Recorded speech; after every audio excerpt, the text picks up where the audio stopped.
Most businesses fail within 5 years, but there's a group that's been thriving for centuries using the same 7 principles. These aren't modern strategies from business schools. They come straight from Scripture, and they've created more lasting wealth than any Wall Street formula ever could. The Bible doesn't condemn profit or success. What it warns against is the love of money, the pursuit of wealth at the expense of everything else. There's a massive difference between those two ideas. Biblical business wisdom teaches stewardship over ownership. Everything belongs to God, and you're managing what He's entrusted to you. That shift in perspective changes everything about how you operate. Let's start with the first habit that separates those who build lasting wealth from those who chase it unsuccessfully. Number 1. They work with relentless diligence. Proverbs teaches that lazy hands make for poverty, but diligent hands bring wealth. Sounds simple, right? But here's what most people miss. Diligence isn't about working harder when you feel motivated. It's about showing up consistently when motivation has completely vanished. The soul of the sluggard craves and gets nothing, while the soul of the diligent is richly supplied. That word, diligent, carries weight in Scripture. It means persistent effort, careful attention to detail, and an unwavering commitment to excellence. Not driven by selfish ambition, but by a desire to honor God in everything you do. Think about what that looks like practically. You keep working when inspiration runs out. You finish projects after the initial excitement fades. You show up consistently even when nobody's tracking your attendance. God rewards work done in obscurity just as much as work done on visible platforms. Jesus noticed the widow's contribution more than wealthy donors whose large gifts came from excess, not effort. Her diligence with little meant more than their abundance without sacrifice. Number 2. They multiply what they've been given. In Matthew 25, verses 14 through 30, Jesus tells a story about 3 servants entrusted with different amounts of money. The first 2 immediately put their resources to work and doubled what they received. The third buried his in the ground out of fear. When the master returned, he praised the first 2 servants and gave them greater responsibility. But the fearful servant who buried his talent, he was condemned for his inaction. This parable reveals something crucial about biblical business success. God expects you to actively use and multiply the resources, talents, and opportunities He provides, rather than hiding them away in fear or laziness. Taking calculated risks isn't irresponsible. Burying your potential is. The servants who doubled their investments weren't reckless. They were faithful stewards who understood that preservation without growth disappoints the one who entrusted them with resources in the first place. Number 3, they operate with absolute integrity. Here's where things get uncomfortable for many. The Bible is brutally clear that dishonesty offends God. A false balance is an abomination to the Lord, but a just weight is His delight. Differing weights and differing measures are both abominable to the Lord. Why such strong language? Because integrity isn't just a moral choice. It's a cornerstone of sound business practice. When you're honest, you build trust with customers and employees. Dishonesty might taste sweet initially, like bread obtained by falsehood, but afterward your mouth will be filled with gravel. The getting of treasure by a lying tongue is a fleeting vapor, the pursuit of death. If this message is challenging how you think about business, subscribe to Kingdom Finances. We're unpacking biblical wisdom that actually works in the real world. Consider this scenario. You could use cheaper materials even though your customer believes you're using high-end components. They'd never know the difference. But Scripture teaches not to put a stumbling block before the blind. Don't cheat your customers, even if they won't discover it. James Cash Penney built one of America's largest department store chains on this exact principle. He refused to participate in the common retail practices of his era, inflated prices followed by deceptive sales and discounts. Instead, he implemented a fair and square pricing policy where items were marked at honest prices from the start. This wasn't just a marketing slogan. It was a deeply held conviction that shaped every business decision. Penny once said he couldn't remember a time when the golden rule wasn't his motto and precept, the torch that guided his footsteps. That commitment to biblical integrity didn't limit his success. It created it. His company became a retail empire because customers knew they could trust him. Employees respected the culture. Competitors couldn't match the loyalty he'd built through decades of honest dealings. The fourth habit might surprise you because it contradicts what most business advice tells you about making quick decisions and moving fast. Number 4. They plan strategically and seek wise counsel.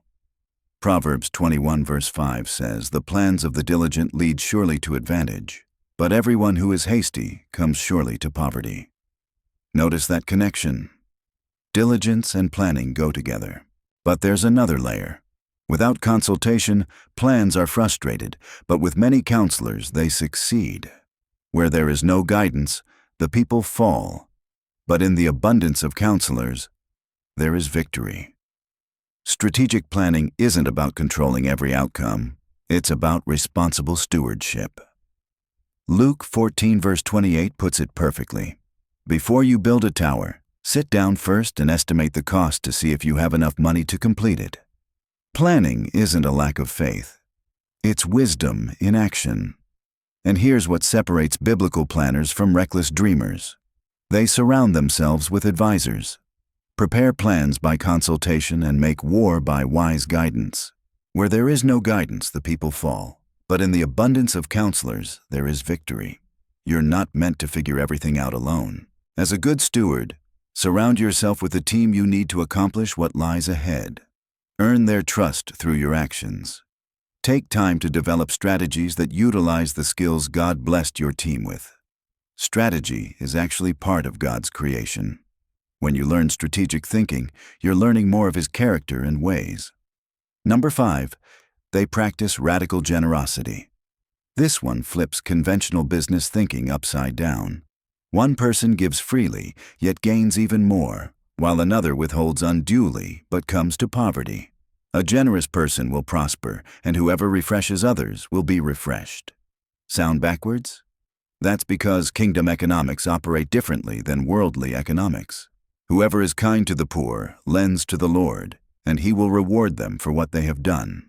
Generosity brings prosperity, but withholding from charity brings poverty. Those who live to bless others will have blessings heaped upon them.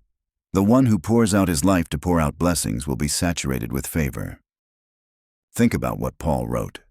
You will be made rich in every way so that you can be generous on every occasion, and your generosity will result in thanksgiving to God. God allows you to succeed financially so you can be generous, not so you can hoard. In business, this creates a cycle of prosperity. When you give, you demonstrate that your trust isn't in money but in God. Every act of generosity is a declaration of faith. Honor the Lord from your wealth and from the first of all your produce. So your barns will be filled with plenty and your vats overflow with new wine.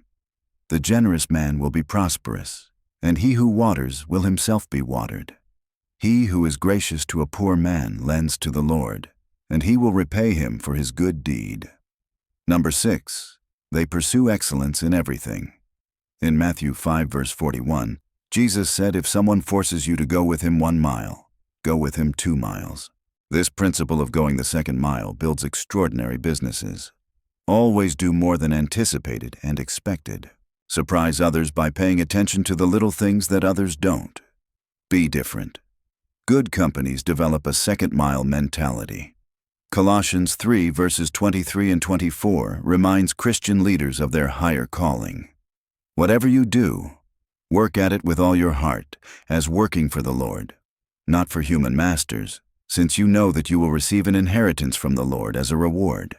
Excellence should be pursued not to impress people, but as an act of worship to God. Ironically, this creates the most impressive results in business. When you consistently exceed expectations, you differentiate yourself in competitive markets and create word-of-mouth marketing that money cannot buy. Excellence in small things means paying attention to even the smallest details of your work. Diligence is about doing everything with excellence. This builds lasting customer loyalty and remarkable experiences that competitors can't replicate. Number 7, they treat people with dignity and fairness. Scripture teaches you shall not oppress your neighbor or rob him, and the wages of a hired worker shall not remain with you all night until the morning. Pay employees on time. You shall not abuse a needy and destitute laborer, whether a fellow countryman or a stranger. Always treat employees equally and fairly. Apply an absolute level of fairness among all employees when it comes to pay and all other issues. Race, age, gender, religion, color have no bearing. When you develop a reputation for fairness to your employees, they respect you more and know they were treated properly. Fair treatment of employees isn't just ethical. Companies known for treating workers with dignity and fairness experience lower turnover, higher productivity, greater innovation, and stronger employee advocacy. When workers know they'll be compensated fairly and treated with respect regardless of their background, they invest more discretionary effort into their work and become ambassadors for the company's mission. These 7 habits aren't shortcuts or hacks. They're principles that have stood for thousands of years because they reflect God's design for prosperity. The Bible doesn't condemn wealth or profit. It condemns the love of money and the pursuit of wealth at the expense of relationships and righteousness. Your business isn't ultimately yours. Everything belongs to God, and you're the manager of what He's entrusted to you. True biblical success means your business creates value for others while generating sustainable profit for continued impact. Making good profit allows you to make greater impact. That's what separates kingdom business from worldly business. One serves itself. The other serves a purpose beyond profit. Joseph demonstrated all 7 of these habits 2,000 years before business schools existed. He worked with relentless diligence as a slave in Potiphar's house. He multiplied Egypt's resources through a strategic grain storage plan during 7 years of abundance. He operated with absolute integrity, even when falsely accused and imprisoned. He planned strategically and implemented a massive distribution system that saved nations from famine. He practiced generosity by ensuring everyone had access to food during crisis. He pursued excellence in administration that elevated him from prisoner to second in command. He treated people fairly, managing Egypt's resources with justice and wisdom. His story proves these principles work regardless of your starting position. Sold into slavery, falsely imprisoned, forgotten in a dungeon. Yet his faithfulness with biblical business habits positioned him to rule a nation and preserve God's covenant people. The same God who gave Joseph wisdom to prosper can give you direction today. Start implementing these 7 habits now. Work with diligence when motivation fades. Multiply what you've been given instead of burying it. Operate with integrity even when dishonesty seems profitable. Plan strategically and seek wise counsel. Practice radical generosity. Pursue excellence as worship. Treat every person with dignity and fairness.